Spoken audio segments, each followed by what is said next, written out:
D.El.Ed part 1 ম্যাথের আরও একটি গুরুত্বপূর্ণ কনসেপ্ট, যে কনসেপ্টটি অবশ্যই আমাদেরকে জেনে যেতে হবে সেটি হলো বর্গক্ষেত্র ও রম্বসের সম্পর্ক। আর এদের মধ্যে পার্থক্যটা কি রয়েছে এই কনসেপ্টটি কিন্তু অবশ্যই জেনে যেতে হবে। এবং আমরা এক্সামে যদি এই ধরনের কোশ্চেন চুজ করি তাহলে আমাদের যেমন সময় সাশ্রয় হবে সেরকম আমরা ফুল স্কোর করতে পারবো। তাহলে দেখে নেওয়া যাক। এর সাইজ খুব কম হবে, আমাদের লিখতে হবে অল্প, কিন্তু মার্কস তুলব আমরা ফুল। বর্গক্ষেত্র ও রম্বসের সম্পর্ক উদাহরণ সহ আলোচনা করুন। বর্গক্ষেত্র কাকে বলে আমরা ছোট থেকেই জেনে আসছি, যে চতুর্ভুজের 4টি বাহু পরস্পর সমান হয় এবং কোণগুলি সমকোণ হয় তাকে বর্গক্ষেত্র বলে। তাহলে আমাদেরকে কি করতে হবে, এক্সামে বর্গক্ষেত্রের কিন্তু একটি ছবি ড্রয়িং করতে হবে।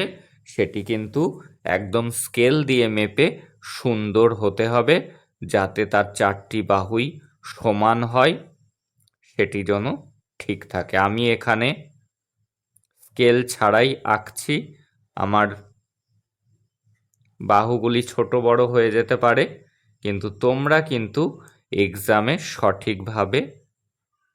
সঠিকভাবে আঁকবে।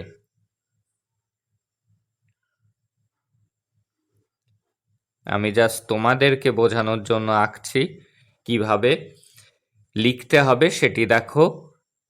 এ বি সি ডি এই 4টি আমরা নাম দিলাম 4টি কোণের। তাহলে আমরা 4টি বাহুই যেন সমান হয় স্কেল দিয়ে মেজারমেন্ট করে কিন্তু তোমরা এক্সামে আঁকবে। তাহলে তারপরে তোমরা যে লেখাটি লিখবে সেটি খেয়াল করো। চিত্রে এ বি সি ডি একটি বর্গক্ষেত্র এবং কি দেখানো হয়েছে, এ বি সমান বিসি, এই বাহুটির দৈর্ঘ্য যতটা এই বাহুটির দৈর্ঘ্যও কিন্তু ততটা, এবং এডি অর্থাৎ এই বাহুটির দৈর্ঘ্য যতটা, আবার সিডি এই বাহুটার দৈর্ঘ্যও কিন্তু ততটা, অর্থাৎ 4টি বাহুর দৈর্ঘ্যই এ বি বিসি সিডি এবং এডি সমানেরা। তাই লেখা হয়েছে এ বি বিসি সিডি আর এডি এরা কিন্তু পরস্পর সমান, প্রত্যেকটা বাহুই কিন্তু সমান। এবার হলো কোণ। কোণের দিকেও আমাদের খেয়াল রাখতে হবে। এই যে এ কোণ, এও 90 ডিগ্রি, বি কোণ এটিও 90 ডিগ্রি, সি কোণ এটিও 90 ডিগ্রি, ডি কোণ এটিও 90 ডিগ্রি। তাহলে এ কোণ, বি কোণ,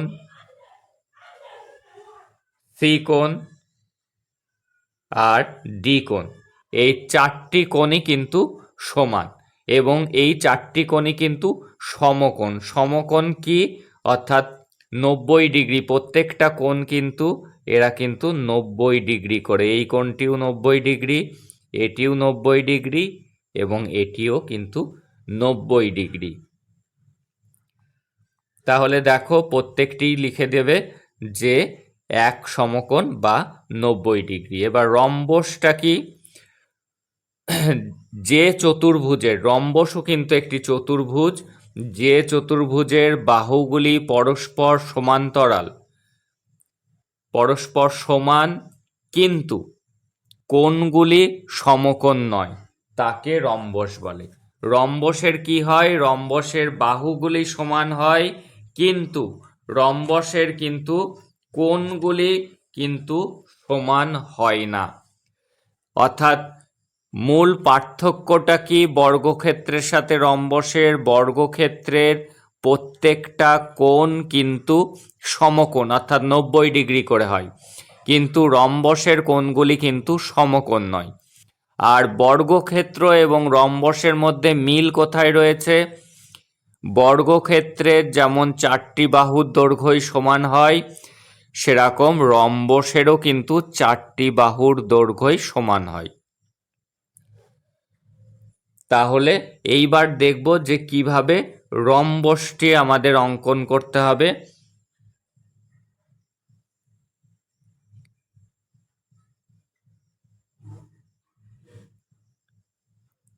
স্কেল দিয়ে তোমরা আঁকবে। এখানে কিন্তু আমি সঠিকভাবে আঁকতে পারছি না, কারণ আমি স্কেল দিয়ে আঁকছি না, হাত দিয়ে আঁকছি। সে কারণে আমার কিন্তু মেজারমেন্ট ঠিক নেই। বারবার করে বলছি, এটা নিয়ে কিন্তু তোমরা কমেন্ট করো না।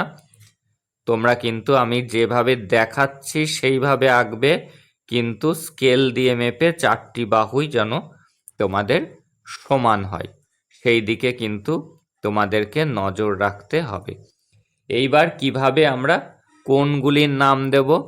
এটি এ, এটিকে বি, এটি সি এবং এটি হলো ডি।